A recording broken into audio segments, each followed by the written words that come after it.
So any questions you guys have, I do have a list of questions. And just for anyone that may be new to this channel, I do focus on technology consulting. Honestly, it's really mostly on careers and really just trying to help you out. I'm not trying to be like that kind of mentor in a way that I'm telling you what to do and you do what I'm telling you to do. It's really more of I'm trying to be more like a friend. So any questions at all, doesn't even need to be professional, but oh my God. Honestly, this is really one of those things that are very humbling. Like 20 minutes into this live stream and I'm still messing up. But you know what? You guys have my full attention now. So, whew, been waiting for this. And honestly, I think this is the best way because I'm actually interacting with you. All right. Hopefully.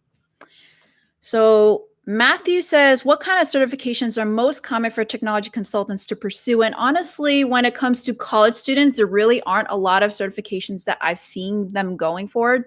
But definitely I've seen a lot of people going for like Salesforce or Amazon Web Services. Workday is a little bit on the harder side because you actually need to be part of a service partner to actually do it. So in this case, it's actually going to be Accenture and they actually fund for your training. But a lot of them are going to be free online.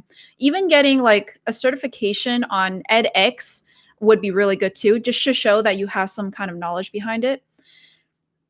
I hope that answers your question. I do have a video specifically on certifications, but it really depends on the kind of field you want to go into. It's not necessarily like a one size fits all kind of thing. So if you think software is your thing, or maybe data engineering is your thing, or even maybe something in artificial intelligence, that would be your thing as well. So Waved BA says, with recruiting season next month, will companies post these entry-level tech jobs on their websites, or will you have to network with a recruiter to find about those jobs? So there's actually three ways actually. One way is if you are part of a target school, and again, this is based off of you're a college student. If you're a target school, it should be on one of like your career portals. That's actually how I found out about Accenture was at Boston University, we had Handshake, and at Handshake, they kind of like have a ping for every single notification on any field that I'm interested in. In my case, it was consulting, or I was following Accenture. So all those listings were on there. Also, when it comes to non-target school, you actually will have to do a little bit more searching. You would go on Accenture's website, and then from there, you would find everything over there as well. If you are an experienced hire, this is actually going to be more of, well, either through networking, if you know anyone at Accenture. Honestly, I think anyone would know at least one person at Accenture. We're just that big. And when it comes to job listings, again, it's going to be mostly the websites. But I do know that almost every single company out there is promoting like hard when it comes to all these job listings out there. So otherwise, if you don't know where to find them or when they're recruiting, definitely let me know when it comes to Accenture. But I know a lot of the consulting firms are hired big time for consulting, at least for college students when it comes to September. If you are an experienced hire, they're hiring all year long. So the recruiting season specifically for students. So how do you suggest to do that for non-target school? So again, I would mention going to the website, and definitely networking is key because I know a lot of people who go through the website and maybe like 1% actually get an interview because everyone's applying. And also not to mention a lot of them are not even college graduates or they're not qualified for the particular role. But if you go through networking, you have someone to vouch through. I do, like, for example, I actually did refer a few people that were not coming from target schools, and because they were coming from me and I vouched for them, I was able to form a story. So it's not necessarily like I push your resume along or push it to a recruiter. It's actually specifically I form a story around you. Like I look at your resume, I talk to you like, oh, I had a great relationship with so and so, and he was really professional. And this is one of the reasons why I think he'd be a good fit. And one of the recommendations I can make is that I see himself in this particular role or this team through my experience. So that is one thing that you can definitely leverage yourself. If you know what you want to do, you definitely go for it and let me know. So that's how I would do it for Accenture specifically. You're from a non-target school. If you want other firms, technically, I definitely would recommend you to check out the Technology Consulting Community Facebook group. There's so many consultants from all around the world, all different firms. I think we have like consultants from every single country at this, well, every continent at this point. So you definitely can make a word for yourself there and also link your LinkedIn as well and what your objectives are. And so can you tell us more about your approach to your career, where you see yourself going with technology consulting? What helped you level up? So my approach actually was that I knew I wanted to do technology, and it's mostly because of my feminist self. It was like, okay, well, what are some fields that a lot of technology people do not go into? And it's like, well, actually, mostly it's what are some fields that a lot of women do not go into? And I had a feeling that technology was one of those things that I could fill the void in. So technology was one of them, and then fintech specifically, because I also come from a financial background. I thought that was even better because there's not a lot of women in the finance field as well. So in fintech, I was like, okay, you know what? We can go into Accenture, which is again super really approachable to women, and so I really like that. And also, not to mention, we have a female CEO right now. So I did apply for a job there. And then from there, it was really just to go off and see what I wanted to do. I actually did not know I wanted to do Workday until I did it, because I was like, okay, I only know Workday from applying all these jobs. And honestly, it was like, what? They do finance too. So when I went into it, I really liked it because I didn't do coding. I work a lot with the actual clients. And not to mention, I learned a lot about businesses. And that's one of the main reasons why I wanted to go into consulting, because I get to work with many different industries. And not to mention, like, my end goal is actually to be kind of like a founder of a venture capital firm and technology consulting strategy firm. So to do that, I really need exposure to every industry. So that's my end goal. I actually do want to stay in technology consulting for the rest of my life, probably not until like after retirement. That will be more of like chilling, you know. But when it comes to technology consulting, that's why I'm so passionate about technology consulting. So, what are some of your goals for the rest of 2020 in terms of career or personal? So, in my career right now, I'm actually on 3 projects, which is kind of unheard of. And even when you're on like partial staffing, it's like a lot of work, honestly. But when you're on 3 projects, it's a lot to balance. And I really like how there's many different kind of things that are going on too. It's not necessarily 3 of very similar projects, they're 3 very different projects. So, one of my main goals is to kind of rise up as a leader. One of the projects that I'm on is actually, I've been here for 2 years. Like literally the first project I got was since I joined Accenture. I'm still on this damn project. I've had like 5 projects by now, but this is the one that still keeps on persisting. So I really want to make sure the go live is really good.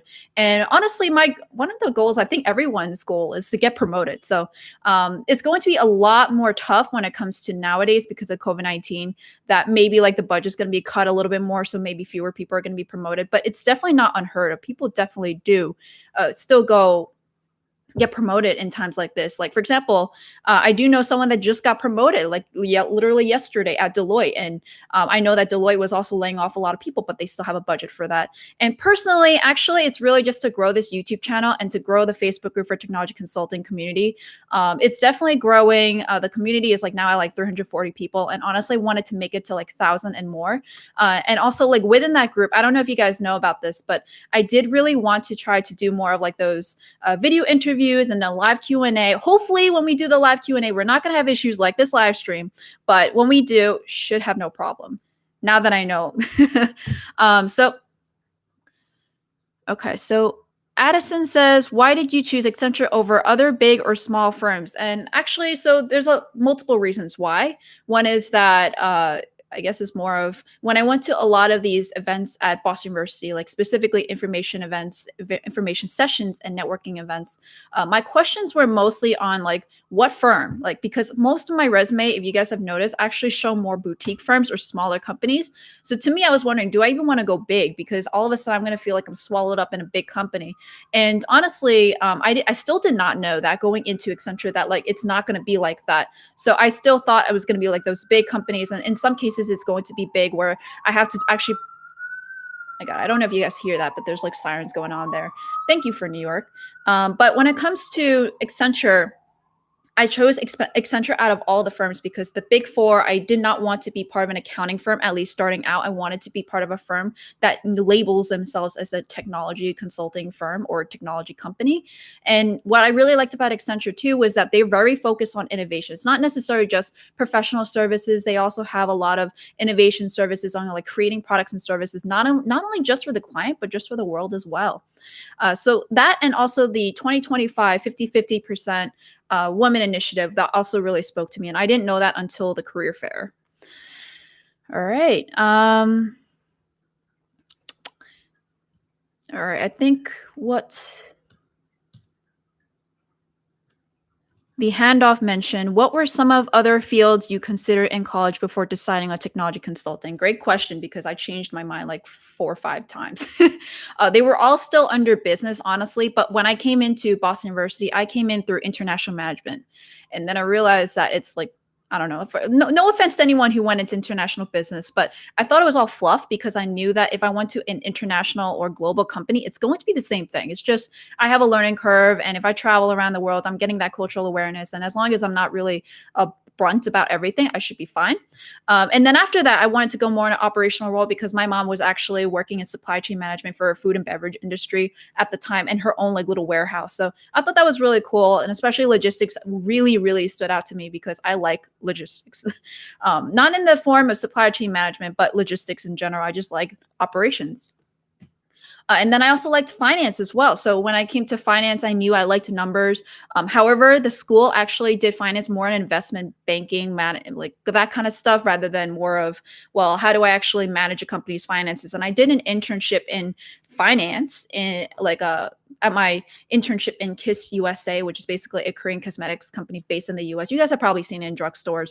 And it was all accounting. So I was like, okay, well, this is kind of like a catfishing kind of role, but I still liked it because I liked numbers. I still liked working with people, but I just did not like the kind of environment that I was going for. So once I hit my required course actually in Introduction to Information Systems, it was actually the first course I actually looked forward to an 8 a.m. class on a Monday. So I thought that was a sign. So I ended up going for management information systems. And then I also like strategy as well, because as you can see, I'm kind of like all across the board. So strategy kind of brings everything together. So that's one of the things that I wanted to do. And then in the end, I was like, okay, well, strategy, finance, and technology, I think the best way to kind of wrap it all up is probably technology consulting. All right. So next question is from Patrick. Could you talk about anything about SAP implementation? What are some good questions to ask during a technology consulting interview? So, are you actually interested in SAP implementation, or is that what you're doing right now? So, SAP is actually going to be very similar to how most software implementations are, other than Workday and Salesforce, because they're not necessarily the cloud. SAP is going to be one of those where it's actually going to be, I don't like to say this on public, but it's going to be rolling out.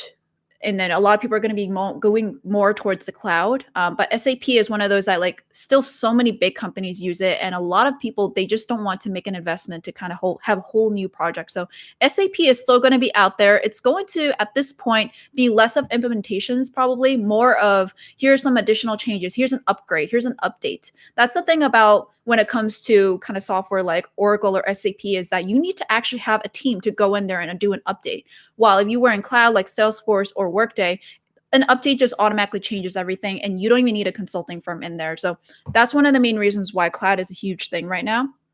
And this is not to say that if you don't have like SAP certification or Oracle certification that you're not going to be a hot pick, because I know that at least from Accenture, like one of the strategic hires is anyone in those strategic like software implementations. So SAP is still out there, and definitely there's going to be a lot of clients out there that still need it and still want it. So you're definitely not at a loss there. So Cowchan789 says, if you're on a project for a long time, but you no longer wish to work on said project, how would you go about leaving the project? And I actually had a situation with that two-year project. I honestly just wanted to get the hell out. But I really like it at the end of the day because it's really kind of my baby. It was my first project. But for those that I know that did try to go out of the project, actually, no one left the project. They kind of liked it in some weird way.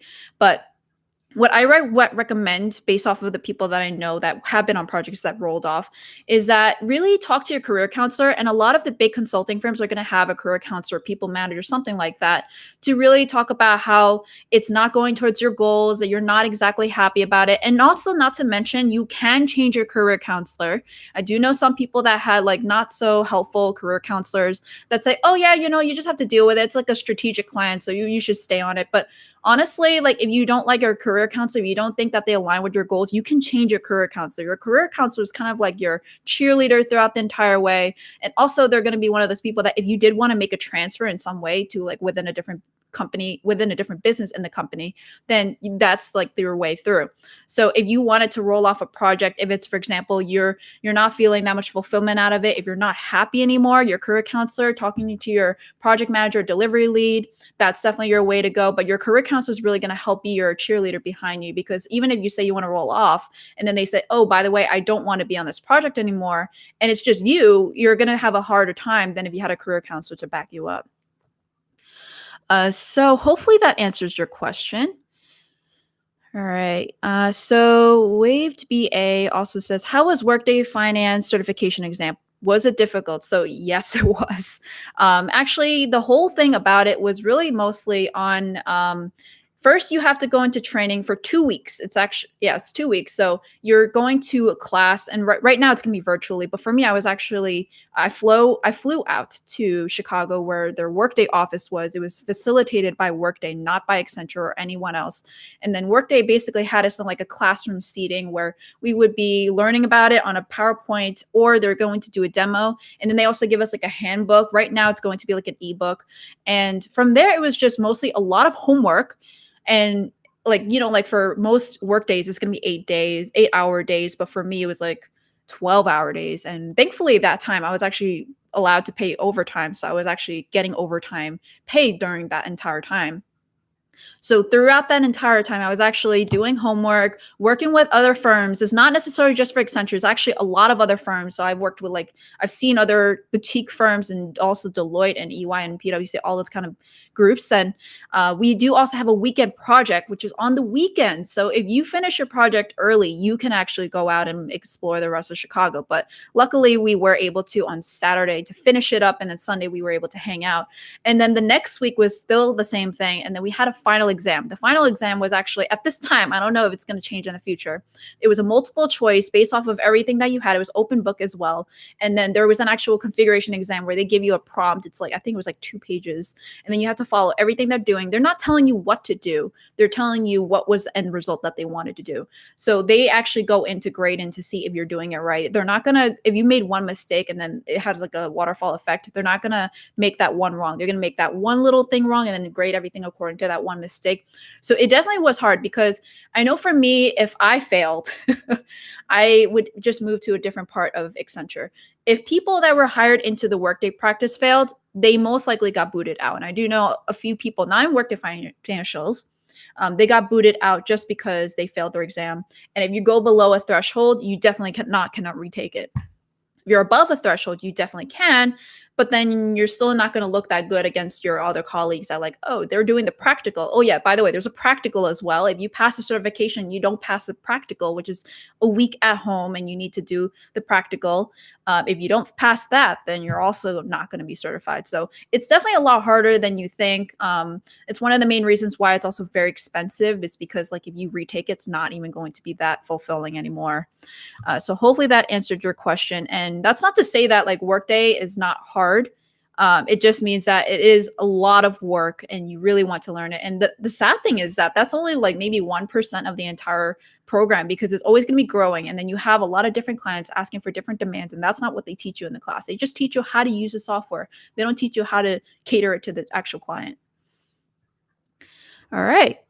Simran says, what's the biggest challenge you face in your day-to-day as a tech consultant, aside from long hours and travel? So honestly, the biggest challenge is working with difficult clients. And it's I like to compartmentalize. So 3 types of clients.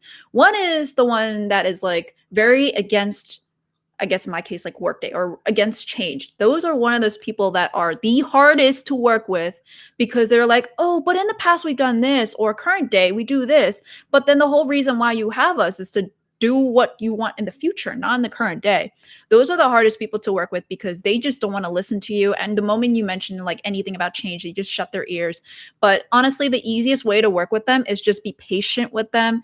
Let's say, for example, that 2-year project, that's 2 years you need to be patient with, and then maybe someone's going to come around. At the end of the day, if you have executives out there that support what you're saying, because they hired you, so they want to make sure that what happens goes. So there's pressure on that end if they don't do anything, but there's still people that may say oh, I want to leave, so I'm going to leave the company because I don't want to be working with Workday. That's on a very extreme case, but it could happen.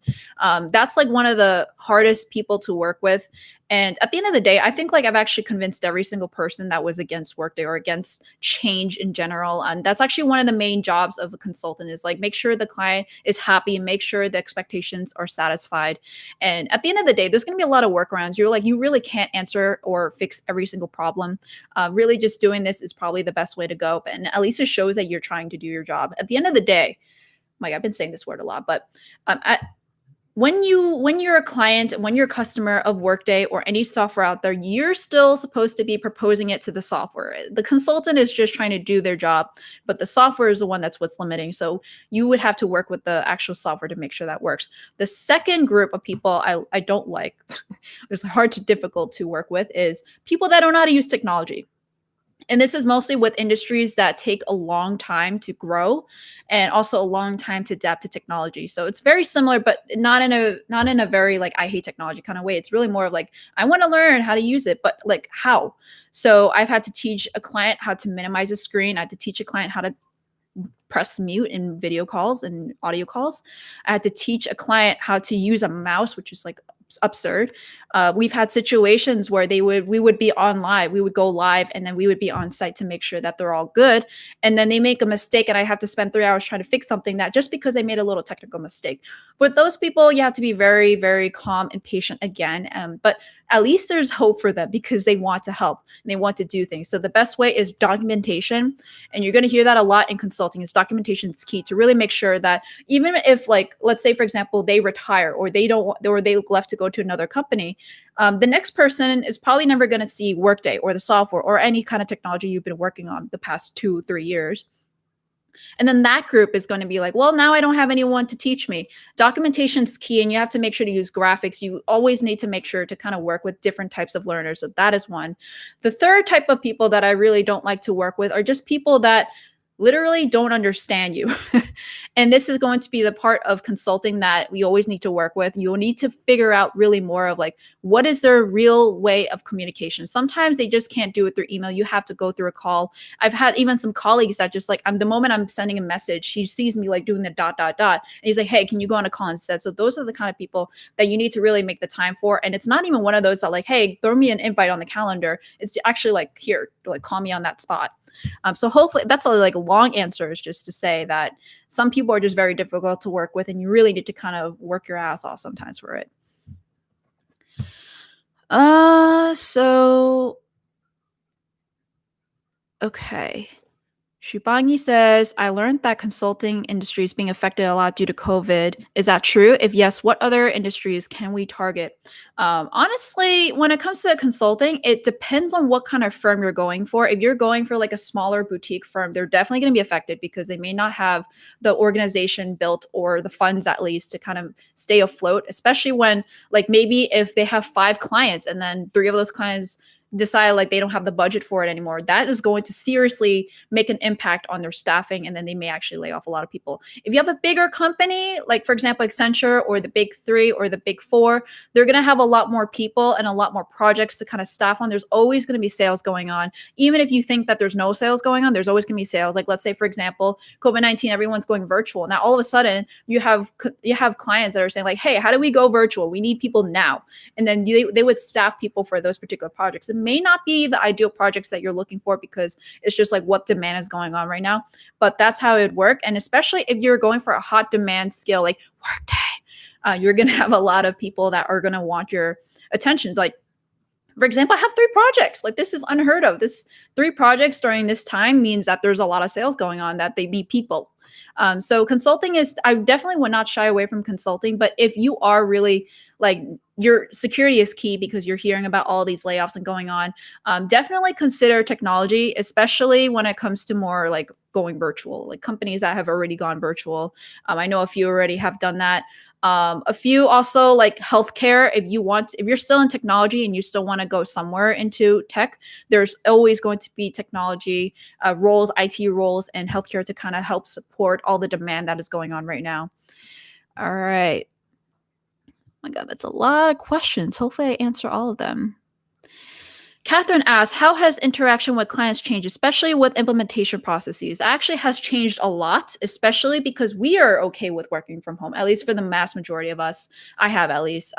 But a lot of our clients actually have not been used to working from home. So using how to use like Zoom or how to have an efficient meeting on Zoom, especially with kids running around or like a dog barking whenever the mail comes, like that's the kind of thing you would be expecting. And you're always going to have people that are just trying to talk over all of that because they just have no choice. choice. So honestly, just having one of those kind of efficient meetings is very hard to have nowadays. But it's really important to have an agenda. And one of the things that I've seen people do is that they actually have these virtual hangout rooms where everyone's there, and it's kind of like a working session. There's no agenda, but you have like a whole time where if you want to talk, it's as if you're in a conference room and you're just there. So that's one of the things that I've seen work a lot well. I have not personally done it, but people have done that, especially when it comes to like within the Accenture team. People have done that. In consulting, we call it war room, which is essentially instead of working from home or you're working on site, you like come together and you try to come up with a plan and work together. But I do still see a lot of people that still go towards that route, especially clients too now. They're kind of doing that more. So like if there's an issue, they just talk about it instead of just sending a ping or an email. Estella asks, work, YouTube, personal life, and sleep. How does this all fit in your schedule? How do you manage your time, and tips and tricks what you learned? Thank you. So that's actually a lot that I have to handle. The more you say it, the more I'm like, oh my God, what am I doing? But work, I particularly like to keep 8 o'clock to 6 p.m., whatever comes first. If I have a call at 8 a.m., I go at 8 a.m. and then I adjust my hours accordingly. I don't really take lunch. I work during my lunchtime. So sometimes I may want to shorten my hours. And then on the weekends, that's when I film my YouTube videos and I edit on Sundays or throughout the entire week. And then at night, that's where I'm actually doing a lot more of like side stuff. Like let's say in the technology consulting community group, I do that on the side as well. So most of my YouTube stuff is on the weekends. And thankfully with quarantine, there's really not much going on to begin with. So I'm doing that on the weekends. And then a lot of the other side stuff, like maybe creating graphics for my Instagram, that would be through my entire like weekend night and then weekday night. And then for anything like, for example, if I wanted to read a book or watch a show, I would be doing that during the weekday night. I've honestly been falling asleep like maybe like midnight, 1 a.m. a lot more frequently because there's just a lot more work. And there's also like not a lot of pockets of time during the workday as well. Like usually you may guys have noticed that I post my videos in the middle of the day. And it's mostly because that's when I'm seeing a lot of traffic from you guys. So that's why I'm trying to do that. And there are times I have to adjust my premiere dates just a little bit later because I'm on a call. And that's honestly where it's like a little bit hard. I'm trying to figure out ways to automate that. So that way I don't actually need to be there to press go live or well, not go live, like press publish and then post it out everywhere. So that's something I'm trying to figure out, especially when quarantine is going over or maybe like, so Accenture is actually delaying their client travel, at least like non-essential client travel until spring of 2021 at this time. It could be pushed a lot later. Honestly, I think even clients will not want to do it. So it could be pushed until 2022. So that way, I mean, I get some more flexibility for that, but I definitely need to kind of foolproof my way when it comes to like, okay, well, what about when I have to actually go on site? Now what? I can't be doing this while I'm site where the client can actually see my screen.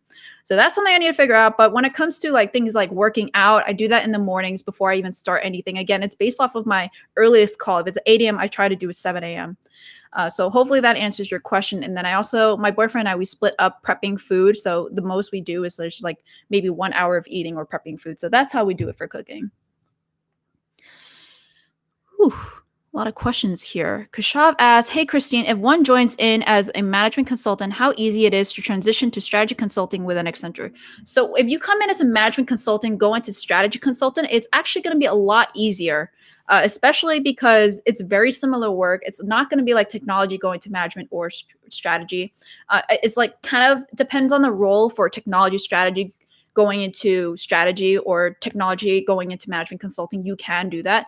But especially when it comes to Accenture, it's almost like a whole different business unit. The good thing is that Accenture has combined management consulting and strategy consulting. So it's a little bit easier that way. You can still always get projects outside of your, we call it entity. So deployed to entity. For me, it's a technology group. So most of my projects are into technology, specifically Workday, because I need to be certified for it.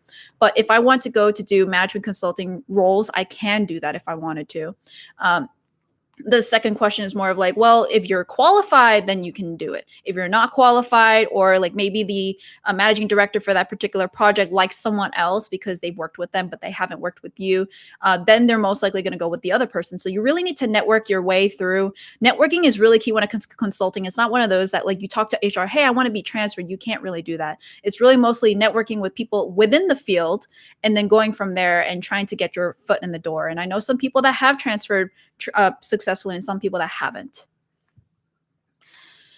All right. And then Estella asks, what are your specific strategies on overcoming objections from difficult customers? Would love to hear more and see videos on this. So yes, I am actually going to make a video on this. Luckily, I have not had many difficult customers, but I have had difficult customers. One of the things that I would say is really just listen to them.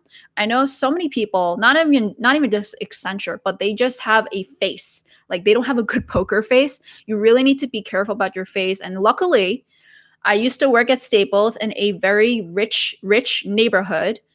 So I had to deal with a lot of these people, and I always have my little customer service face. So I don't sound like this. I don't sound like this when I'm doing my customer service when like on a call. But I always try to make sure that I smile, like even though I'm not actually smiling, because it does transfer in your audio that you're smiling. And if you make sure that you're on their side rather than I'm trying to fight with you, especially when it comes to trying to convince them to do a certain thing or to make a decision on a certain thing. And again, we're just here to recommend them what to do. We can't force them down on what is going on unless it's like a limitation of the software or system. So it's really just making sure that they understand that we're on their side, and technically they're paying us. So we're it's actually like kind of working on their side to begin with. So honestly, listening to them, making sure you, even if you don't like it, fake it till you make sure that you actually like being with them. And I sometimes kind of like rationalize them in some ways where maybe I just don't like the way they are in terms of the work, but I do like them as a person. So I always start off with something very chill, like, oh, how was your weekend? Oh, how's your daughter? Like, oh, tell me about the soccer game kind of thing. Even though it's not that efficient, it really does help because it speeds up efficiency of the actual call. And I know a lot of people who don't do this, they go right into the agenda. They kind of sound like they're no bullshit. But sometimes when it comes to consulting, you need to hold their hand. So hopefully that answers your question. That's just one of them. I have like a whole video I'm going to be doing on all of them specifically, just so that way when you become a consultant or when you want to make sure that you're doing something to get a stepping stone into consulting, you can use that skill. All right. Cow Chan asks, how is traveling with pets at home for work? What would you do if your spouse is unavailable or you're single? So luckily, and I mean, you already asked this question, but luckily I do have a boyfriend that lives with me. So he takes care of the cats when I'm away. And honestly, like even without COVID-19, I actually would not have been traveling today or this year. It was like forecasted to not even travel at all this entire year, at least like up until the point I had my project, and then I had two other projects, and I don't know if I would be on site for them, most likely.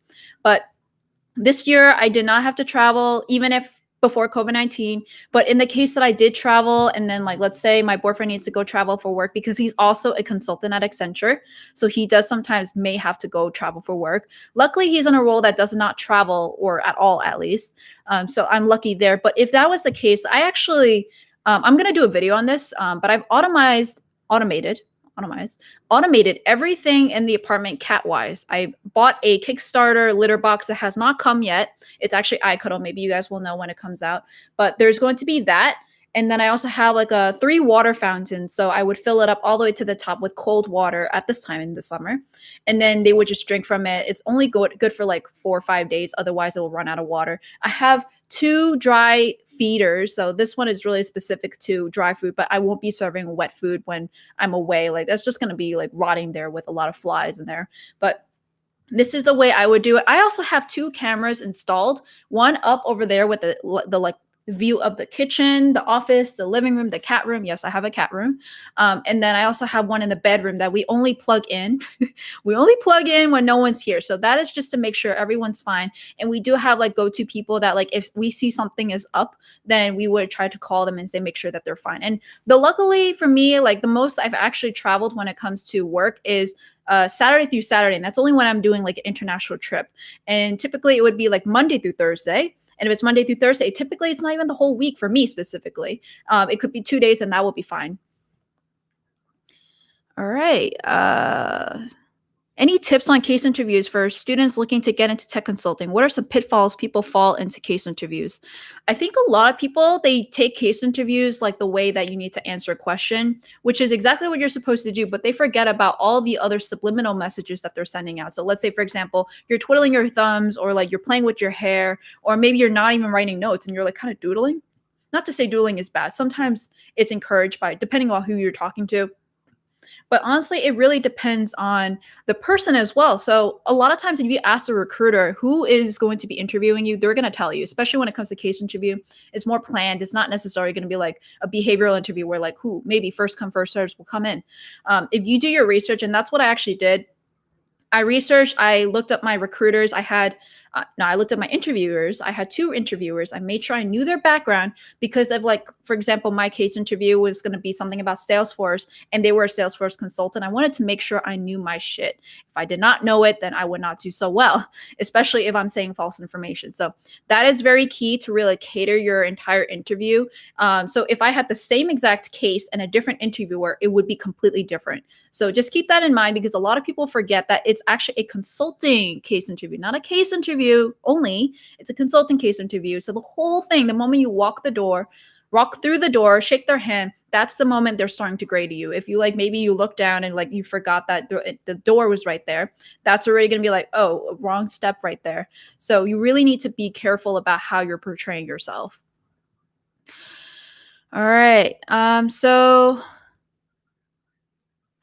Jason says, hello, Christine. I just joined. Is this stream going to be uploaded on your channel later on? It will be.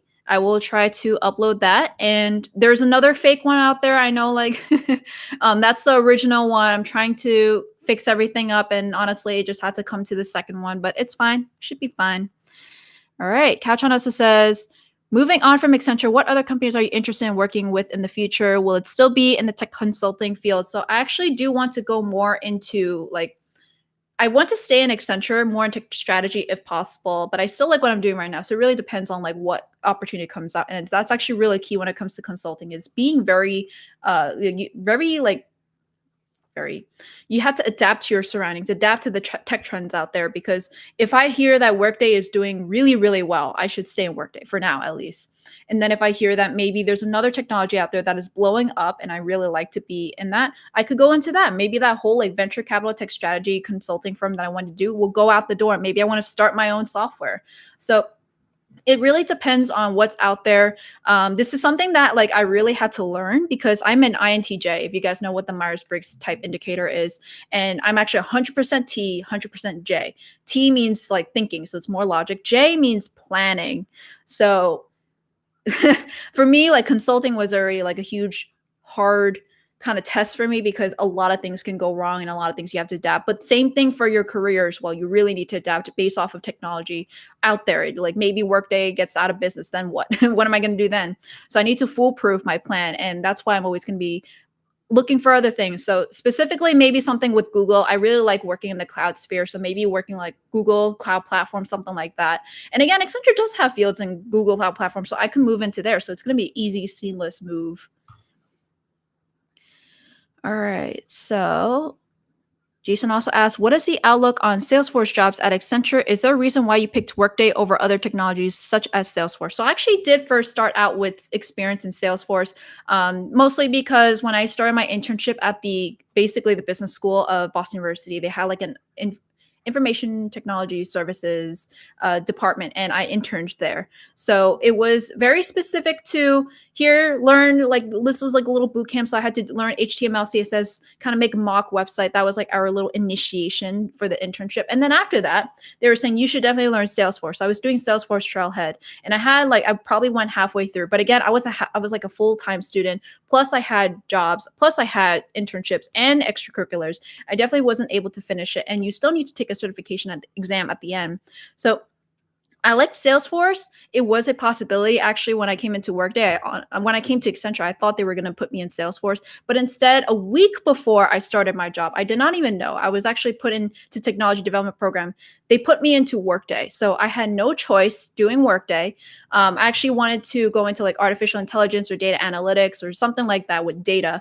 And in the end, they put me in Workday. And my guess is because and actually, I think they told me this, is that one of the managing directors saw my resume and saw that I had finance, I had business, and I had tech. So those were one of those really killer combinations for Workday financials to do well in. And honestly, it's still not a foolproof way to like, if you did this, you will do well. You still need to pass the certification. So luckily I did pass it.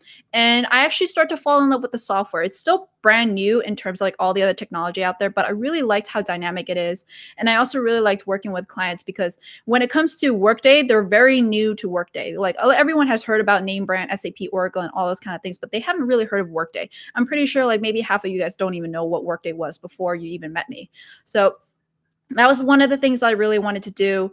And honestly, when it comes to Workday, I still want to stay with Workday and not Salesforce because Workday is growing. Salesforce is also growing. It's like huge right now. Like, I don't know if you guys heard about their biggest current events here. You should definitely be looking it up. So that is something really big that cloud is going to be taking off. So if you want Salesforce or Workday, it's really up to you. I still want to stick with Workday for now because I have the certifications and it's going to be blowing up, especially for financials.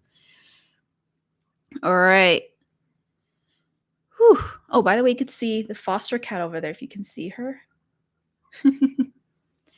Adam asks, is Salesforce CRM difficult? Also, how is Salesforce incorporating into day-to-day work, for example, as a role as CRM consultant? So I can't exactly speak for that because I'm not a Salesforce consultant. However, something that I really want to do on my channel, because I can only speak for myself and most general broad experiences, is I want to do video interviews of, for example, let's say a Salesforce consultant.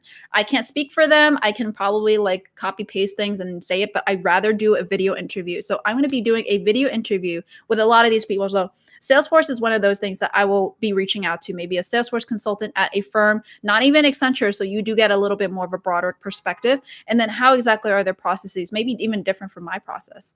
So I will be doing that. So hopefully you will be able to really learn a lot about that. And not to mention, if you join the technology consulting community, there's going to be a live Q&A for every video interview I'm going to be doing on my channel. So that way you can really have all your questions the same way you're doing it right now with me. It will be with them. There's also going to be a resume drop if you do maybe like, for example, we want to go into Salesforce, and then you also want to show off all your kind of skills and all the things that you want to go into the firm for Salesforce. So they would be your perfect advocate. Kao-chan asks, can you tell us how you got your cats? You are so obsessed with my cats. Well, rightfully so. They're very cute.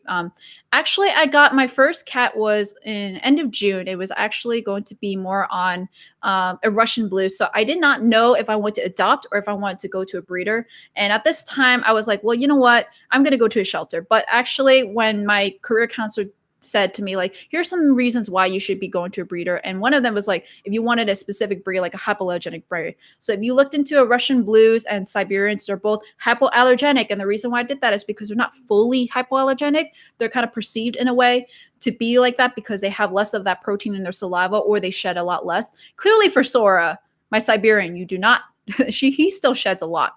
But for at least Dawn, my Russian blue, had no real issues, especially with people that were even deathly allergic. They had no effect. So I was lucky there. And then because of that, I thought I was going to move on with a Siberian kitty. And honestly, it worked out perfectly because there was a breeder just like maybe a 10-minute Uber ride away in Brooklyn. So I was able to get Sora from there on Christmas Eve. So that's how I really got my first two cats. And I'm saying first two cats because there might be a third one. Who knows? But it could be in the far future. We'll see. But hopefully that answers your question. And definitely check out the video on how I meet my cats. So that way you can learn more about them as well. There's going to be more to that. So definitely not everything about them. Jason asks, are recruiters different from referrals at Accenture, or are they the same thing? Also, thank you for your response. Very helpful. They're different. Referrals are going to be actual employees within the company. So let's say, for example, I'm not a recruiter, but I could refer you technically. And honestly, that's better than being reached out to a recruiter because a recruiter doesn't know completely everything. So in the case that, like, let's say a recruiter in Accenture may think that you are the perfect fit for like a technology consultant in this particular role, they still don't know if you are a perfect fit because at the end of the day, you still need to go through the interview process and it will be that particular interviewer in that field. So if you are maybe like a person in that field referring you into that kind of field, that way we know that like you have the ingredients of success for that. So let's say Workday financials, if I see your background and I think you're a good fit, especially with like the kind of pitfalls that I've seen here, is that like maybe people who don't have the soft skills, or maybe they don't have the financial background. I know that we need people like that. And I can vouch to the recruiter a lot better than a recruiter vouching for you. So reaching out to people and networking is honestly super, super key, especially if you're coming from a non-target school. That is your way in. And definitely like feel free to message me on Facebook for any questions at all. Hopefully I can answer all of them here, but honestly, even through PM, I definitely should be able to help you out. So Mute Tripled asks, what other social media creators in your field do you follow for inspiration? So most of the people I follow are actually consultants as well. So there is Steph and Den. They have a YouTube channel. They have a very cute Instagram account. They have like one for each of them. Steph and Den is actually a couple in Canada. So definitely look them out. They do consulting. They're actually in a Big Four consulting firm. And then there's also, if you guys are in the technology consulting community Facebook group, you guys will also know Kajal Patel. She is management.consultant on YouTube. So she covers a lot on consulting, specifically management consulting. So it's not necessarily like, I mean, a lot of it does apply to technology consulting, but a lot of them are mostly for management consulting if that's what you want to go to. So those are the two I highly recommend. And if you want to go more for like lifestyle, but also some on the casual side for consulting, Kay Choi, KCHOI, also really great. A lot of tips on there. She's not 100% focused on consulting, so you may not get a lot on there, but there's going to be a lot more on there in terms of like maybe the lifestyle behind it, or maybe some more vlogs, and also a lot of entertaining stuff to watch there, regardless if you're interested in consulting or not. All right. Addison, why you got to ask which of your cats is your favorite? Well, my favorite has to be Dawn, my Russian blue. And I know like I don't like to pick favorites, but I kind of have to, especially because Dawn is so smart. She's also a girl. So, you know, like my feminist side right there. She's a girl. She's smart. She's also very, very smart. Like, I know I've said that already, but she's so smart. And like, for example, she can give me paws. She knows like when to, like, let's say, for example, we're lying on bed. She avoids our body. She doesn't step on us like Sora, like jumping on our bellies and just like all of a sudden. But she is so smart. She is also very, very empathetic. I don't know how to explain this, but if, for example, you're feeling sad, she will come to you and kind of rub against you. Or maybe you're feeling angry or excited, she just like knows to avoid you. She's very smart in that way. Sora is kind of like, he's so dumb in the way that he would just go up to you and then doesn't care what's going on, but he's just there. So he's like, if you like that selfless love, that's your cat. Couchan asks, what's your goal for YouTube or social media? So my goal is honestly to help people. And I know that seems very cheesy, but one of the main reasons why I started my YouTube channel is for 3 reasons. One is that I've already been doing a lot of technology consulting, talking like this, or maybe even some kind of information session through alumni. So no, through being an alumni. So at Boston University, I have a strategy professor who basically like funnels a lot of students to me to talk to. So I would be talking to them and giving me all my advice. And a lot of them actually ask a lot of the same questions. So I decided to put them in a YouTube video. Another thing is that I saw that there was a gap in technology consulting out there. Like everything is on management consulting and consulting period, but not on technology. So I really wanted to make sure that people know that this field exists and it's not the lame career that everyone says. It's not, I mean, it gets that reputation because all you think about are coders. You don't think about consulting. But like, let's say, for example, for me, I'm in between where I'm working with technology and I'm also working with clients very heavily, almost like a management consulting would be.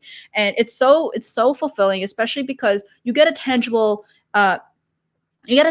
result out of it. It's not like management consulting. You drop a recommendation, they could take it or leave it or go to another firm. Technology consulting, you're actually doing it for them.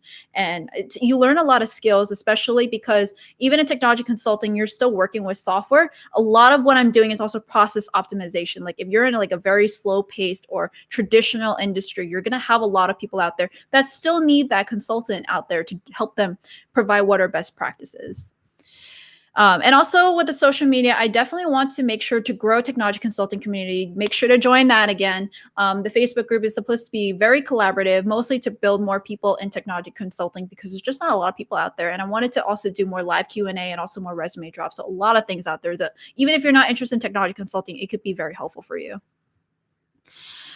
Patrick asks, how do big firm consulting, oh my God, how do big firm consulting firms compared to Accenture. So it really depends on what you consider big, because you also have Capgemini, which is not a small firm, but they're also not a huge firm.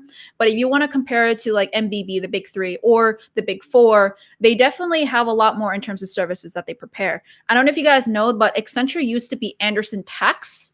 So that they used to be part of the big five. Not a lot of people know that. They used to be part of the big five, but then a scandal happened and then now it's spun off to Accenture. So they only do consulting. They do not do auditing or taxes or accounting, that kind of stuff. So the big four, in that perspective, they're very focused on professional kind of like services in terms of advisory or when it comes to accounting. So that's the main difference with Accenture. And then also the big three are more focused on strategy and management consulting. McKinsey has started to open up like a big digital branch. So they are starting to go into more technology. But when it comes to technology, Accenture definitely is one of those that really have a lot of expansive services and products out there. One of the main reasons why I actually joined Accenture was because I knew I wanted technology. I just did not know what. So if I wanted to go into Accenture, I knew that like if I did not want to do Workday, I could go to Salesforce. If I didn't like to go into Salesforce, I could go maybe into like big data. So there's so many things out there, and that's one of the main reasons why I like Accenture. So Simran asks, are you planning to upload any mock case interviews on your channel anytime soon for tech consulting? So I definitely do not have that in mind right now. I'm trying to figure out the best way to do this, because if I do something like this, it means that I just don't want people to perceive me as like, this is the way to do it, because there's so many ways to do it. Like I mentioned before, if I had one interviewer, it would be a different way than if I had the other one, just because of their background, just from my research. And not to mention your case is different, or even like your personality. You still don't want to be a robot to another person. You want to make sure that you are you and you are actually like very succinct to your actual branding. So that's one of the main reasons why I'm very cautious about that. The other thing is that I need to figure out like who's going to do the case for me. I could do one of those mirrored looks where I'm interviewing myself, or I can get my boyfriend to do it and he's going to like he's going to make it so inefficient. He's just going to crack them like, why am I asking this question? Or I could get someone else to do it. But then, COVID-19, I don't know if I really want to do that, especially just for this kind of video. So I'm going to try my best. I'm going to try to do at least one mock interview. And if you guys join the Technology Consulting Community Facebook group, there's a few practice cases in there. So I might do one of them just to make sure that you guys have a good way to see how it's supposed to be done. But again, huge disclaimer, not necessarily one size fits all. There's definitely going to be one great answer and one good answer, but that's something to be very cautious about. So honestly, like even if you did a bad case interview, but the interviewer saw something small out of it, like maybe a lot of potential, and then maybe that kind of firm does a lot of development, that would be one of those things that they will be looking for. Chan asks, can you talk about the foster cat you just mentioned? I like cats. Yeah, I can clearly tell you like cats because all you ask are about the cats. So the foster cat is Light Fury. She is a 5-year-old female. I actually got her from the Best Friend Animal Society. Back in March, I actually signed up to be a foster parent, and it only took until July to actually happen. And not to mention, she actually was in like a truck from Utah, which is where their animal sanctuary is.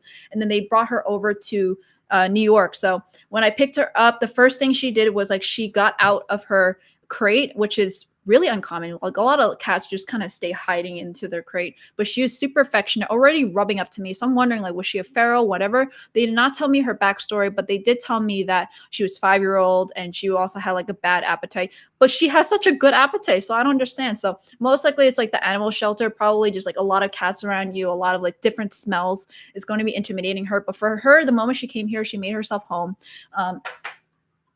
Honestly, when it comes to my cat Sora, he mounts her a lot. So he's neutered, by the way. So I don't understand why. Like maybe you guys know, just let me know. So most likely it's just like on a sexual way or on a domination way, because now there's 2 female cats and there's 1 male cat. So if you guys are very interested in adopting a cat and you're in the New York City area, you may not even be in New York City, maybe New Jersey or Pennsylvania, and you're interested in Light Fury, also definitely check out my Instagram and check out the FC, which is basically a foster cat Light Fury highlight. You can see all of the footage that I have of her and see if she's someone that you would want to kind of adopt and be your best friend. So the handoff asks, your favorite cat is your boyfriend. Okay, no, I actually think I am a cat. No, I'm joking. I'm joking. I'm really joking. Simran asks, can you explain the key skill differences between consulting versus project manager? I know you mentioned in a video you originally planned to use consulting to get into PM in the future. Is that still the plan? So I actually did not want to go to project management. You may be thinking more about like leading in a project or maybe going into tech strategy, but PM is completely different. Unless I'm confusing like what you meant by PM, but project manager is actually a completely different skill set. You still need to kind of understand how like a software implementation would be in terms of like, let's say Workday, you have to know how implementation would be. But for project manager, maybe having like a PMP, a PM certification would be good, but a lot of it's really working with the client, less about the actual work. It's really more working with the client to coordinate schedules and budgets and all that kind of stuff. And also when there's escalations, and what escalations are is maybe that there's an issue with a particular part of this work stream. Maybe it's red.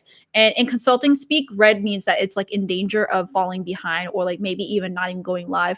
Orange or yellow means that you're like kind of there as like a warning. And then green means that you're healthy. It's a healthy work stream. The project manager also swoops in to try to fix it everything up, have like these escalation calls, which is essentially working with the executives or the functional team leads to make sure everything works out.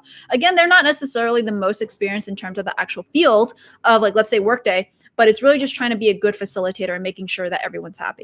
So I'm not necessarily interested in going to project management, but that is definitely something that you need to be a certain person or particular personality to do well. But skill, honestly, is patience. I know it's not a real skill, but I think one of the things that project managers really need to do is be okay with the unknown and also be patient. Because if the more you push, the more you shove, the harder the client will actually want to agree with you. All right. So Honey Child says, thank you so much for helping others. Oh, you're welcome. Patrick asks, what is the difference between advisory and consulting? And hopefully you guys can't hear, but like Sora is playing with a toy. So hopefully you guys don't hear that background. So what's the difference between advisory and consulting? So consulting is strictly like you have a project, you have an SOW, and in that speak, it's like statement of work. Every consulting project is going to have a statement of work. It's going to be a set objective of like all the things you need to do. So for that particularly, you may have like, we're going to be using this resource for this work stream. Like for example, I was hired for I was staffed for specifically banking and settlement or suppliers and procurement or business assets, something like that. So I was staffed for that particular thing. Advisory is more on like, here are smaller topics, smaller things that may come up. It's more on professional services. You're not going to see that at Accenture. You're not going to see that at the big three. You're going to see that more in big four, the basically PwC, EY, Deloitte, or KPMG. They have more advisory services.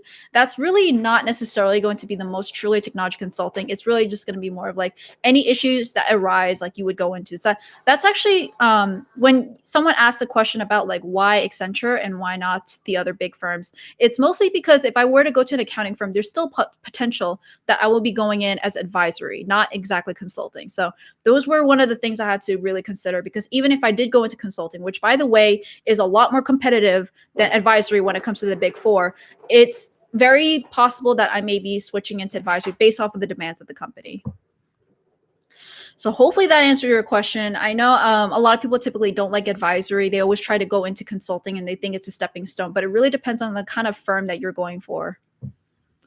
Someone asks, can you explain what you mean by professional services for advisory? So professional service is really just like, you have a contract with a client, and it could be like anything under the sun could be your issue, or like anything that they can solve. So when it comes to consulting, they have an SOW. So it's very specific to a particular objective. So let's give you an example that maybe YouTube is trying to hire, let's say PwC as an advisory service. And then they maybe just have a bunch of advisory services when it comes to technology or maybe infrastructure or something like that. So any little issues that come up, they would go to them. Honestly, I don't know so much about advisory because I personally have not been in there, and there's a reason why I was avoiding it. So I will be doing a video interview as well in someone advisory services, so you can have a better clue of what that is. But in consulting, I can say for sure they have an objective. So you're like hired for this particular objective, you're hired for this scope of work. So if you have that in there, they will be doing it. If it's advisory, it can be basically anything under the sun in that particular work stream.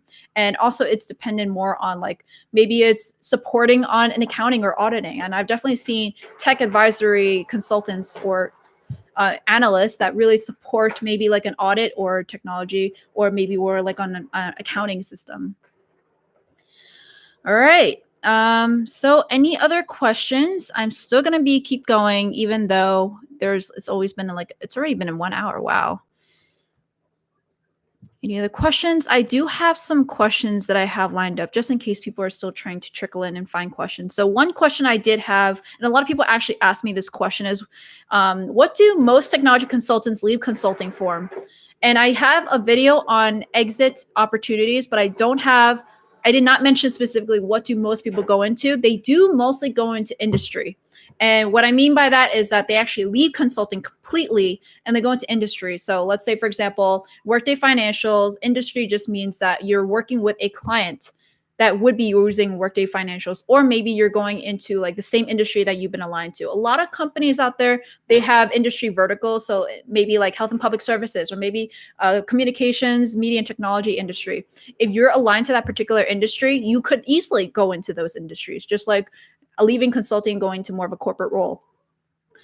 So what technology consultants leave for is like they either go to the industry specifically for like maybe the tech team, the IT team, or they go more into the particular field. Like let's say if you're more business focused like me, if I'm going to finance, I could go into their finance or accounting firm, or finance and accounting department. So that's one of the things that you can be doing. And that's what a lot of people leave consulting firm for. So Katrin asks, what is your favorite spot to hang in New York City? And I do have a few, but I really, really like Hudson River Park. It's by the water, so I get a nice view. And not to mention, it's not like dingy or anything. It's like nicely paved. It's like got a lot of good grass. And every time I go there, I just feel so at rest because Manhattan is so busy. But there, it's not like Central Park where you're completely secluded, where you don't even feel like you're in New York City. But Hudson River Park, you get a nice view. I know it's like a New Jersey, though. It's along the West Coast of Manhattan, but for that particularly, I get a nice view. And also, not to mention, that's actually where my boyfriend and I made it official. So, so that's one thing. So moving on to another question. These are the questions that I have listed right now. Whew. A lot of you guys have actually asked some of these questions already, but what are some tips you have for college students to prepare for technology consulting? There's a few. So let's say, for example, I keep on talking about networking. So networking is 100% key, especially if you're coming from a non-target school, even more key. And if you're coming from a target school, you're competing everyone in that pool. Okay, so that's like something that you have to worry about yourself. Just because you're in a target school doesn't necessarily mean you have a higher chance of getting into it. You have a higher chance getting a job at Accenture because you're a target school, but you're still competing against everyone there. And it's not necessarily just business students or people in engineering. It's literally everyone. You can literally be maybe like our history major and still potentially qualify for an interview.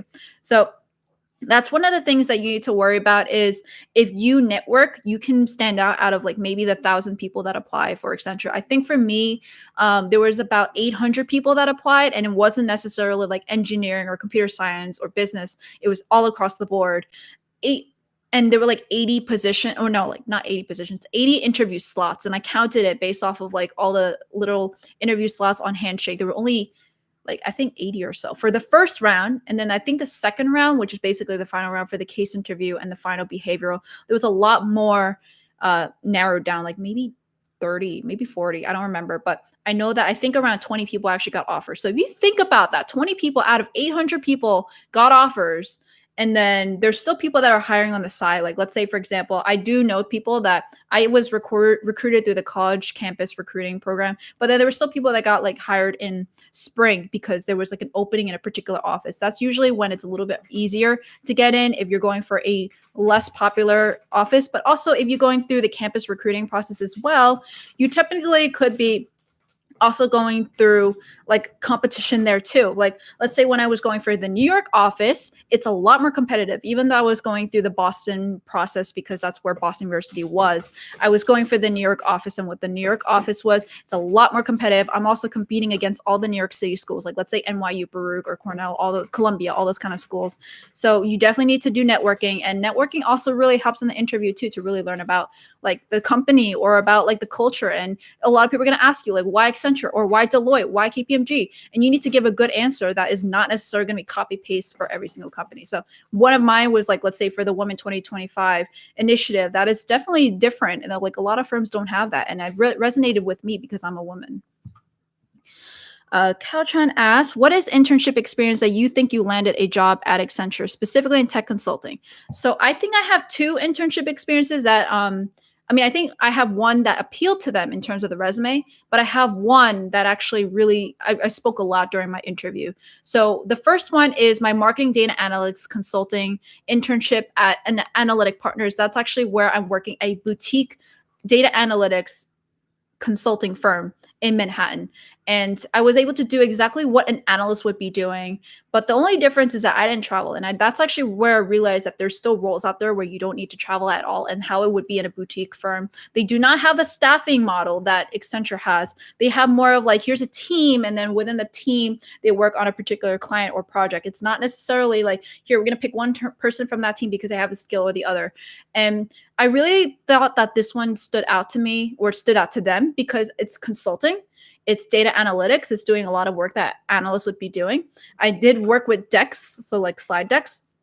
That's also a particularly transferable skill out there as well in consulting. And honestly, when it comes to technology consulting, I didn't even work with slide decks that much, but it still was a very important skill. I did not work with the client directly though, because I was still an intern. I don't even think the client knew that I existed. I was doing more like work behind the scenes, but I still had a lot of valuable experience. I was on calls with them. I didn't say anything though, but I could have.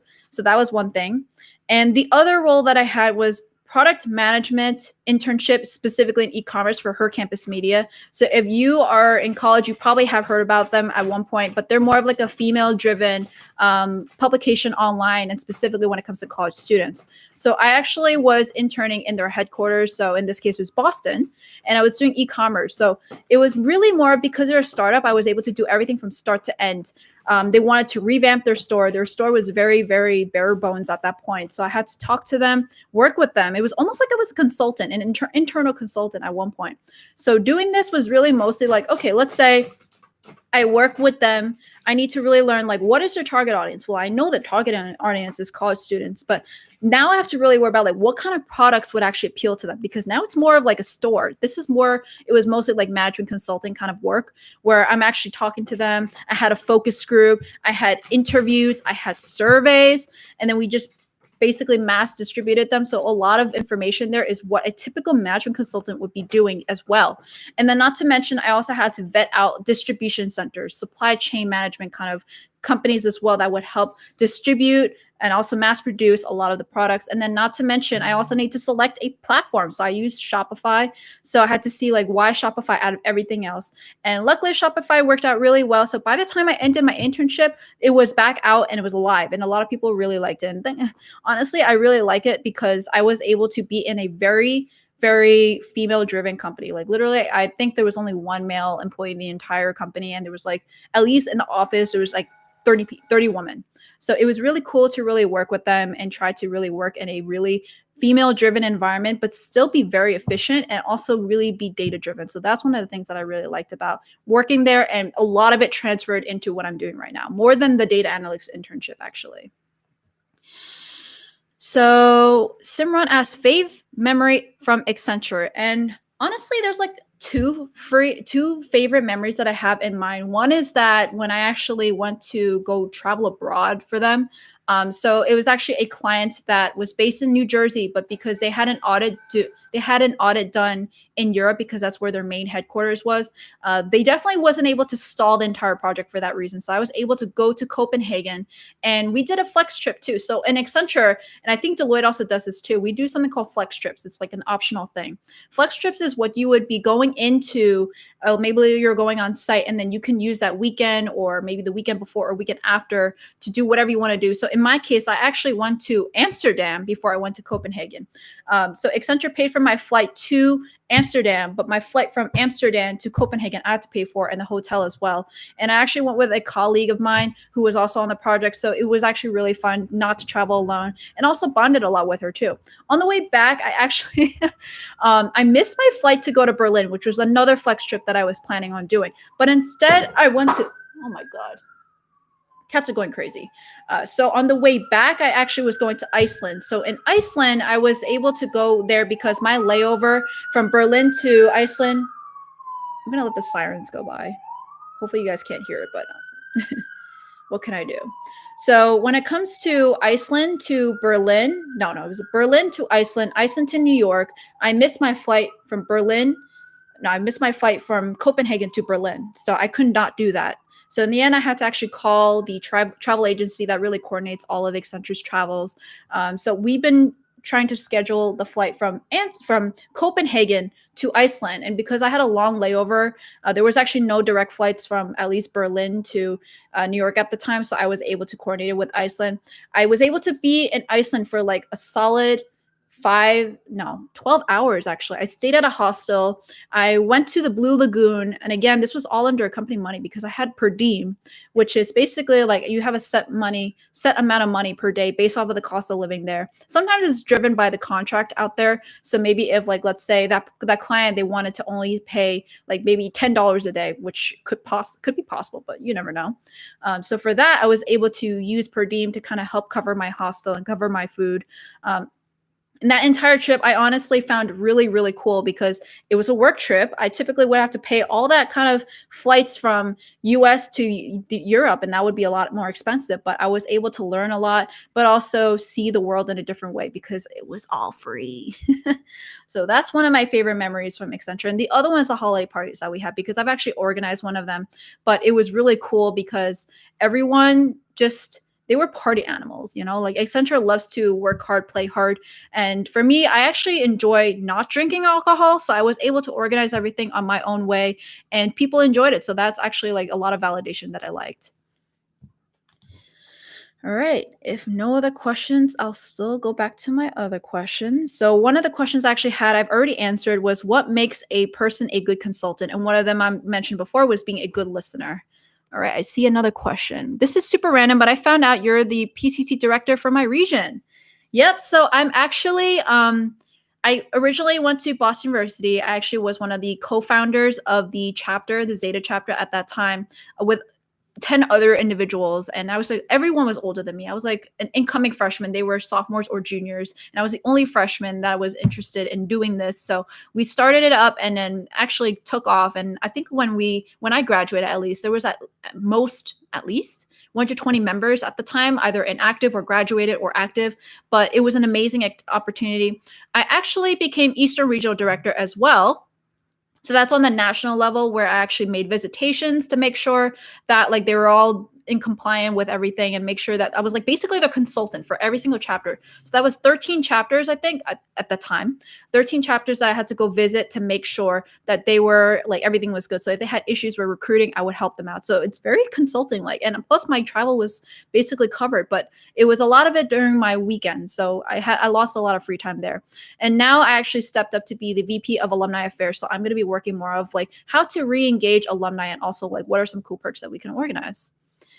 All right. So Patrick said, I just want to thank you. I really appreciate all this information. You're welcome. And thank you so much for attending. Jason said, thanks coming from a non-target school. This is helpful. That's really great that you find it helpful. And if any of you guys have any other questions, you can always just ping me on Facebook or maybe on Instagram or maybe comment on a YouTube video. Okay. So hopefully you guys liked what's going on. I do see still questions coming in here and there, but I'm going to be going through more questions until I see 9 people right now that are here. We'll go to 0. So we can go all night if we want. So one of the questions that I have here, which a lot of people ask me, was what is the difference between technology and management consultant? So the difference between the two, in my opinion, is could be very, very different or very, very similar. Depends on what you're doing. So for example, my role is actually very similar to what a management consultant would be doing because it's very process optimization driven. The only difference is that I'm working with technology. Management consultants, they could be more focused on like, here's a solution, and then here you can go and take it. But when it comes to management consulting, you could also technically be aligned to a particular industry. Like let's say health and public services. And one of my clients is in health and public services. We have management consultants doing the same exact thing as technology consultants, like what I'm doing. They won't be they won't be doing integrations or data like technical consultants would be doing, but they're more on like, here, let's just outline this entire process. How do we see this in the technology? Because you're at Accenture, some kind of like way your management consulting role is going to be very tech focused. So there's going to be that. And there's going to be so many ways out there where it can intertwine. In some cases, I've even seen management consultants in that kind of like sweet spot where I'm at right now want to move over to technology for that reason, and vice versa, technology into management consulting.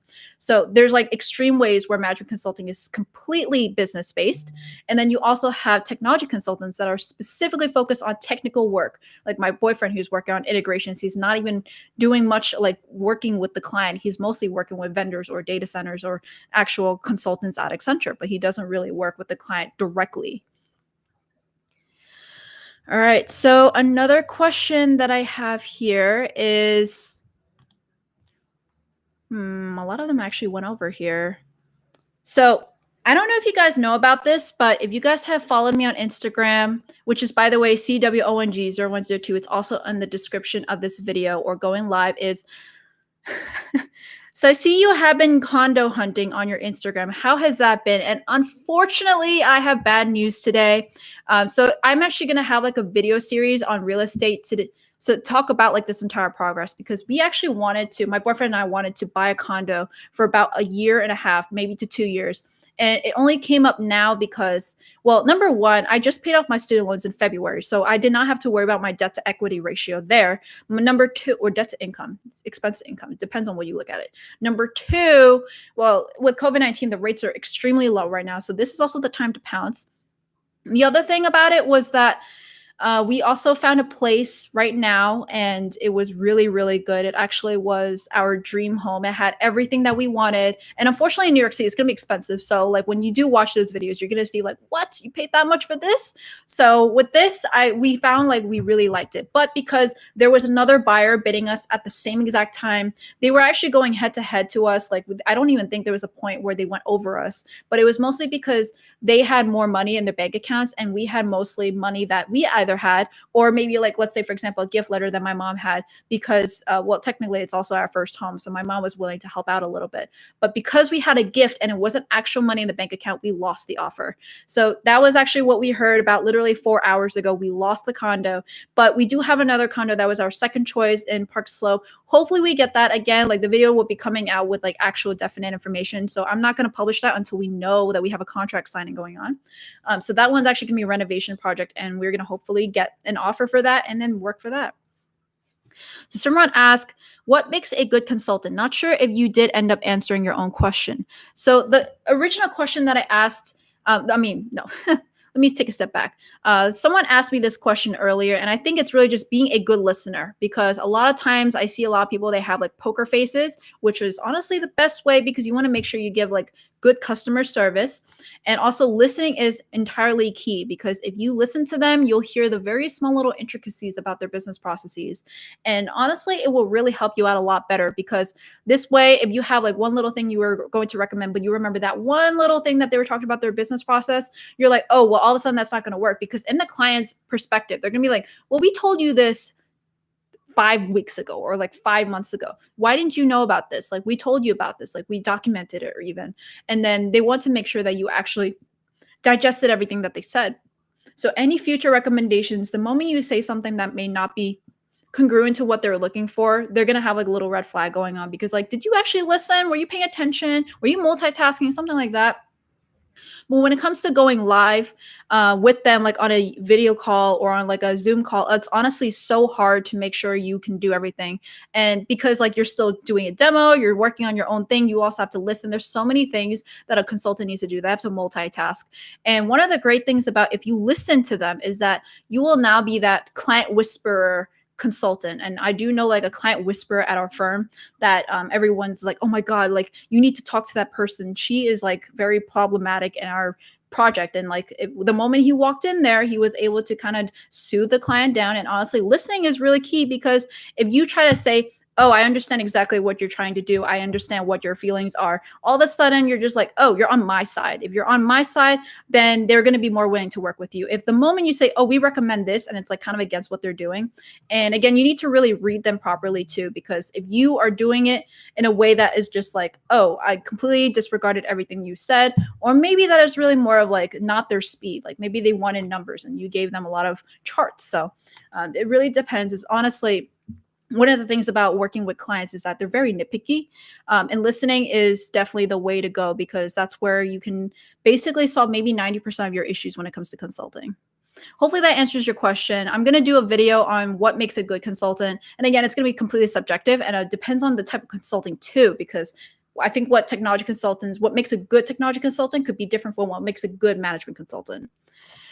So Jason asked, is Accenture Northeast on a hiring freeze right now for entry-level tech consulting jobs? Do you think there is more competition because of this? There is no hiring freeze for entry-level tech consulting jobs in any part of Accenture. I mean, specifically in the US, I know for sure there's no hiring freeze. There's always going to be Accenture is always going to be trying to hire people, and it doesn't matter because like there's still going to be college recruiting. They're not going to cancel an entire recruiting season just because that they can't hire. What they're going to be doing is probably slowing the growth. So if anything, probably, and I can't say for sure, maybe limiting the numbers, but again, I cannot say for sure. I'm not a recruiter. I do not work for HR. I do not represent Accenture in this kind of perspective, but that's just my guess as a consultant or as a consumer of media, that I think that there will be some limitations in terms of budget, but it's not going to be a hiring freeze. There may be hiring freezes for particular pockets of expertise out there. So like I mentioned before, if you're like Workday certified, you may have, there may be demand out there. Like I'm in a project right now where we're still looking for people. So we just need Workday certified people that are experienced. So those people might be high demand even right now, but there might be projects where like, let's say for example, SAP or Oracle, where there's a slowdown in growth there. Maybe I don't honestly know about that industry that where for that particular software, but if there's a slowdown there, they may not be hiring as much, or maybe they're not be hiring as much as in general, or maybe particularly regions like let's say Philippines. Maybe at the Philippines office, they have a lot of people that they just hired, and then all of a sudden they're just like, oh, well, we have a huge influx of projects. Now all of a sudden they're gonna be like, oh, we're gonna hire a lot of people because we need people, and we did not calculate demand that much. So it's really honestly, it's like one of those things that the INTJ in me really does not like because there's no certainty, especially in COVID-19. But you can really try to maximize your assets in terms of like what you can do to network and work on your resume and watch more of my videos, and also like learning more about consulting, like how you're doing right now. So that's the best advice I have for you. And honestly, it's still pretty hard to tell exactly what they're going to be doing because the recruiting season is happening. They're definitely not going to be stopping for any of the firms, at least. Maybe for the more small boutique firms, there might be, but for definitely the big firms, they're still going to be hiring. Hopefully that answers your question. Actually, no, there's a second question. Do you think there is more competition because of this? There's definitely going to be more competition in general because you're still going to be competing against people that are maybe they're still seniors. And then, I mean, or they just graduated from college and they still don't have a job. You may be competing against them if you're going for an entry level job compared to the seniors that are coming in that are like trying to prepare for their entry level job. So that could be competition. I don't know so much about how they're going to be doing this because they technically don't follow the campus recruiting process anymore, but they probably do have it more towards like, here's an entry level role, but it's not through campus recruiting. There's still definitely companies that go through that route. Hopefully that answers your question. Whew, I need to drink some water. That was a lot.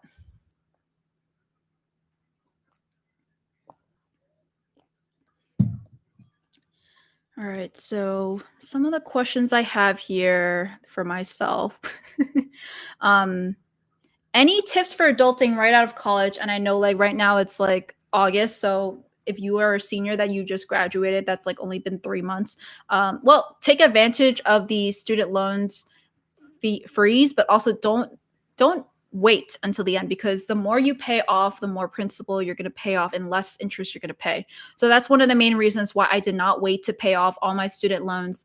I actually just did it all in 2 years, just specifically because I wanted to get a condo. So it really helps out for future rent, or future, if you're looking for a place to stay, either like renting, they do check your credit score. So that actually does utilize to see how much like loans you have compared to your actual balance. And then also when it comes to looking for a condo, like you still need to go through mortgage and financing. So that's also something that you need to look into.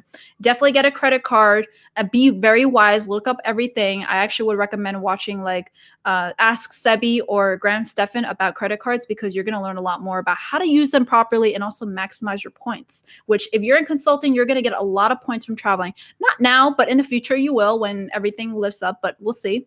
But definitely, like if you want to get points for things, like you can use it on literally everything. You can get it on groceries, you can get it on Lyfts or Ubers, or on traveling as well.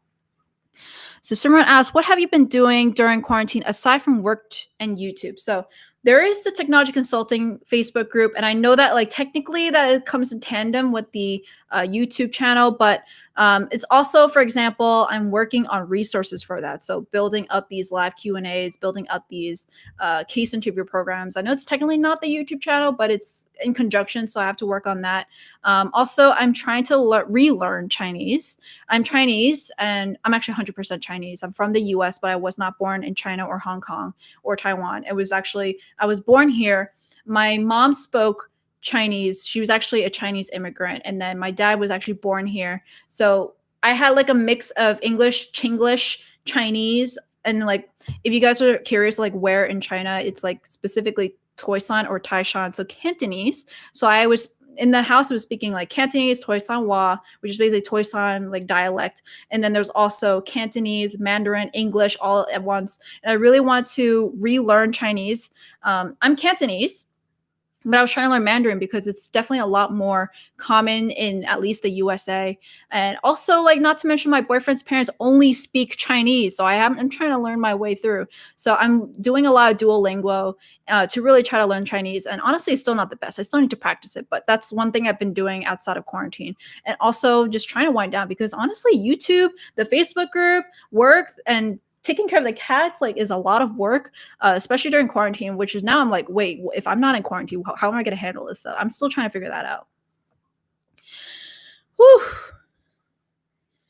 All right. I think I've actually answered most of my questions that I have prepared. You guys asked a lot of good questions. So I do have some really cute questions that I have. Like, what is something you're going to miss from quarantine? And one thing I'm going to miss from quarantine is definitely just like having the flexibility to do all of this and not have to worry about commuting or traveling. And a lot of like coordination with that is very easy to do it right now in quarantine. But what I don't miss from quarantine is that I really want to go indoor dining. Like my boyfriend and I are foodies. We actually both were Yelp elites at one point, but then actually my boyfriend stayed as a Yelp elite. And I'm not, because I did not write enough reviews. I was still focused on other things. I had a foodie Instagram at a while, but then I also dropped that too, because, you know, having a foodie Instagram or foodie Yelp or whatever is expensive. You have to go out to eat. Now we could do takeout technically, but I don't want to write reviews because I can't really give a full perspective about it. It really depends on also the delivery guy too.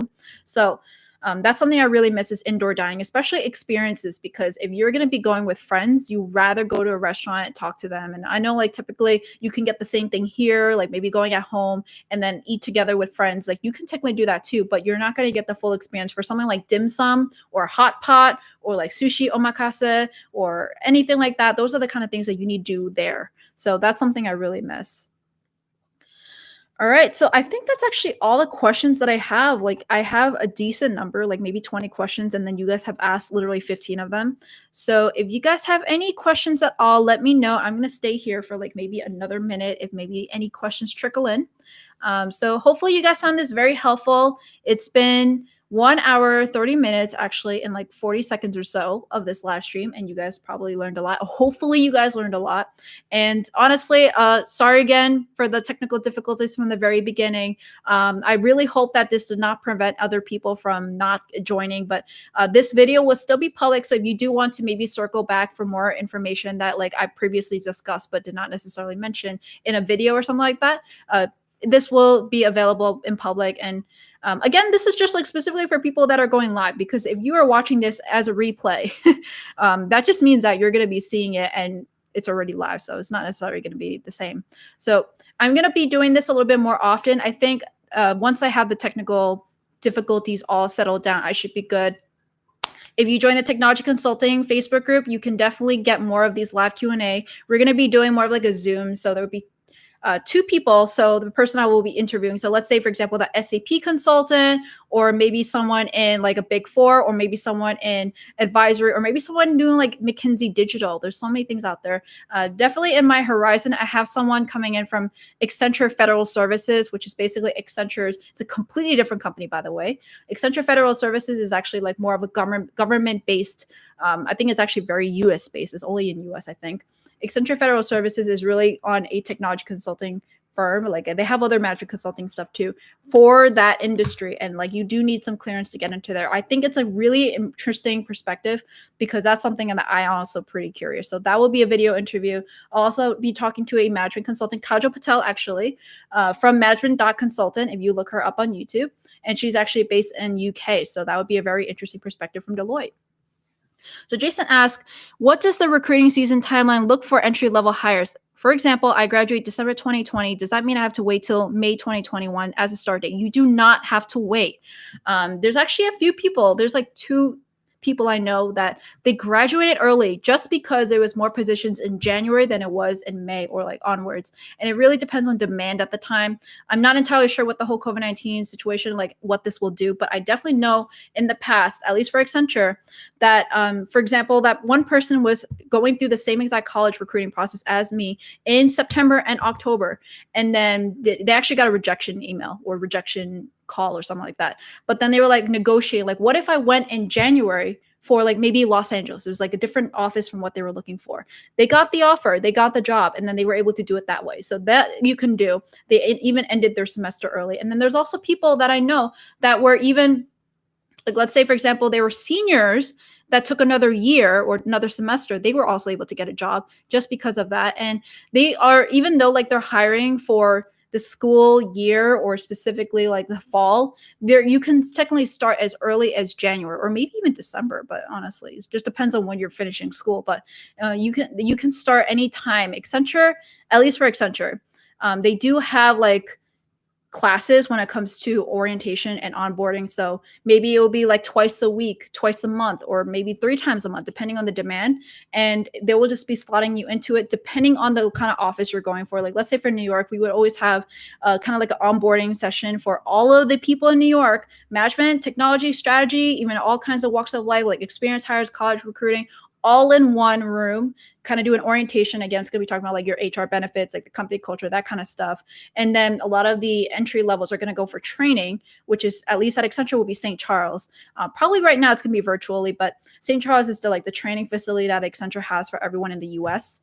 And that's one thing that may coordinate into your start date. So even if, like, for example, you want to start in January, they're going to basically coordinate it based off of the demand of the company at the time, like maybe for the demand of your region. So if you're going for New York, there's going to be not that much demand because it's pretty saturated, but then you may have a lot of demand too if maybe a lot of people in New York leave. So it really depends on like the time of climate of it.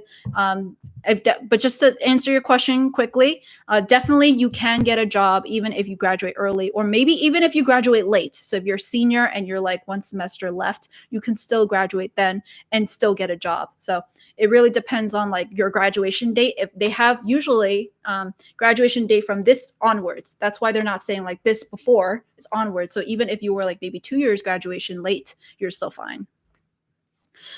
Whew, that's a lot of questions. And that's a really good one, actually. I haven't had that question before. So that's a good question. So any other questions out there. I see there's 8 people out there. So if you have any questions, I actually ran out of my questions, but a few questions may have come up while I'm talking. I need a break. And by the way, Accenture water bottle. I know I banged it up pretty badly, but what can I do? At least it was free.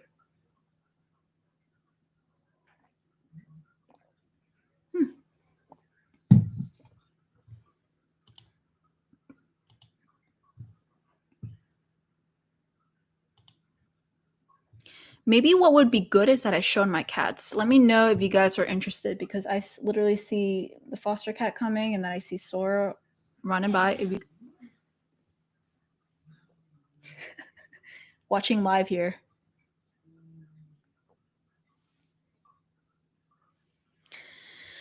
Whew.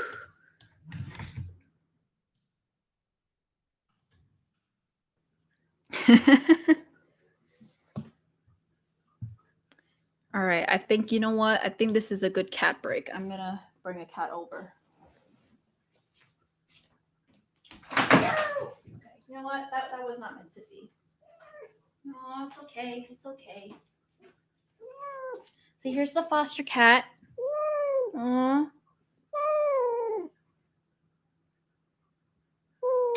Okay, I don't think she wants to be held right now. But one thing I want to say about the cats is that Sora is so food motivated. Sora actually would be jumping. I don't know if you guys saw my Instagram stories on this, but Sora would actually be jumping at the door handle of the bathroom right over here. Like the foster cat stays in the bathroom for anything that she would be doing, like let's say eating food or pooping, because all the other litter boxes I have are top entry. She can only really do one that she can walk through in the front. And with that specifically, she likes to stay there too. Like she's got 2 beds there. So whenever I feed there, I actually keep the door closed because Sora really likes to go in there and really eat her food and, basically take over, being a male cat that he is. And then he would be jumping up to the door as well. So one of the things that I actually got was, I don't know if you guys can see it. These are all from Sora, from stopping him from climbing up the door. Cause like at one point he actually opened the door. And I was actually getting worried because like, what if he opens our front door? He can actually get out. But thankfully I live in an apartment building, so he can actually leave. I'm going to be watching the replay, but I want to see if like you can actually hear the hissing behind there.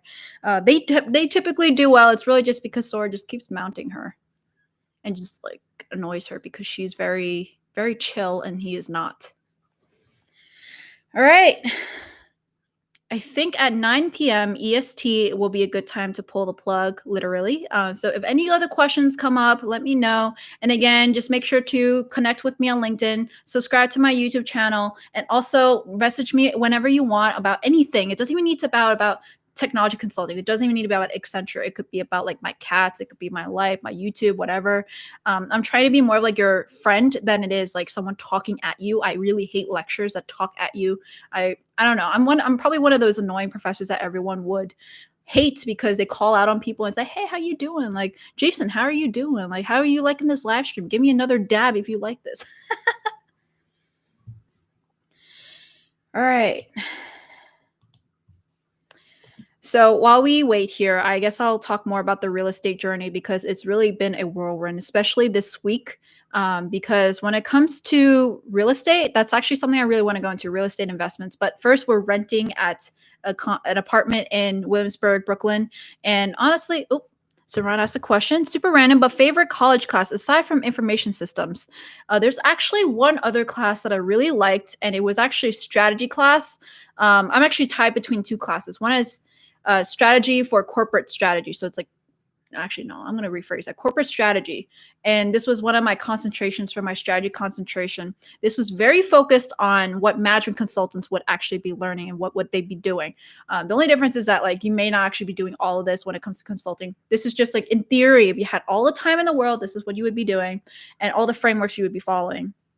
That's actually the professor that keeps funneling people to me from Boston University to learn about technology consulting. So, really appreciate him. He's so helpful. He's actually the professor that when I first heard that I got moved into the case interview process for Accenture, I was like, oh my God, I've never actually done a case interview process before. How do I do it? So, I actually did a few practice on my own. And then I also watched Victor Chang. If you looked him up, he's actually on YouTube for case interview. He also has a website as well. So, for this, I really like this class because it really pulls everything together. You learn about marketing, finance, accounting, operations, IS, all this kind of stuff. But this is really how it brings up together, come up together. And this is actually what a lot of consulting firms kind of advise. Like, for example, like if you want to invest in a particular thing, or maybe divest in something, or maybe even start a whole new brand positioning strategy. The other class that I really like, again, is very tech focused, is actually more of strategy for tech based firms. So it's a very technology based class, but in strategy. So what could that be is like maybe, for example, what is a reason why a firm would be going into cloud strategy? Like why would they go into cloud? So this actually I found extremely helpful when it came to case interviews, especially when it came to the business side perspective, because you're learning more about like how actual firms did it. And then you have a professor that actually kind of try to push the discussion around. So I had someone, it was like literally half the class was engineers. So it was actually one of those that were not a business school class. It was actually a mix of engineers and business students. And it was a really interesting class because I never had classes with engineers before. So, I mean, other than like the general ed classes, but when it comes to this high level class, I never had classes with engineers and they had come such different perspectives. And it's one of the probably the closest class in terms of how it would be at Accenture because you're working with techie people and you're also working with business people. So there's so many things out there. And that's one of the main classes that I really liked because I'm learning a lot. It's also like it was like a night class too. So it was one of those one day entire week before 3 hours straight. But it was so good because each class there was like something new you were learning. So hopefully that answers you. That's like 2 classes out there, but it's really focused on strategy. And that's one of the main reasons why I want to go to tech strategy and eventually open my own firm. Again, at this point, we don't know if that will change. Whew, so that's actually 9 p.m. EST. If you guys have any questions, here's the time to ask. And also, please let me know what you guys think about this because I want to do more of this. It's just really more of like, is there going to be a demand? I really hope that next time there's going to be no technical difficulties, but hopefully next time, no issues. And then we can go use the entire time. I also just got this microphone. And if you guys don't know, if you did not see on my Instagram story, I'm actually using my camera right here. And then I have like a tripod kind of hooking it up onto monitors. I have 2 monitors. And then I have like the wire going through my laptop and then a wire going into my microphone. So hopefully next time I won't get that little jittery mute button that just keeps on turning on and off, and it will be all fine. So thank you so much for coming and see you guys next time. I do have a video coming up on Monday, and actually let me just double check. So Monday, it'll be a video on networking tips. So everything that I mentioned about networking on like how to do well and exactly if you were like in a non-target school, how can you even utilize it even better? So there's networking tips on Monday. And then on Thursday, I have another video on networking tips. So there's going to be 2 videos specifically coming in tandem. I actually filmed them together, but then I realized that like, oh, this is a lot of content. Like it would be like a 20-30 minute video. So I actually cut it up into 2 videos. So hopefully you guys get a lot out of it. And hopefully you guys got a lot about from this go live as well. So any questions at all, let me know in Messenger or maybe on YouTube comments or on Facebook group. Like make sure to join the Technology Consulting Facebook group. It's in the comments. No, it's not in the comments. It's in the description. And in that description, you should be able to get the links and also sign up for the case interview program if you want. So keep a lookout for that because we're doing a lot of video interviews in this channel. And we're doing some live Q&A that is exclusive to the Facebook group. So it's unlisted. Like right now, this is a public one. That one will be unlisted. So you only need the link to actually access it. And it's only accessible through the Facebook group. So make sure to join that if you're interested. Well, thank you so much and see you guys next time. Stay safe and stay healthy. Maybe I could show you the cats too. See, you stay over here. Sora's eating. All right. Bye.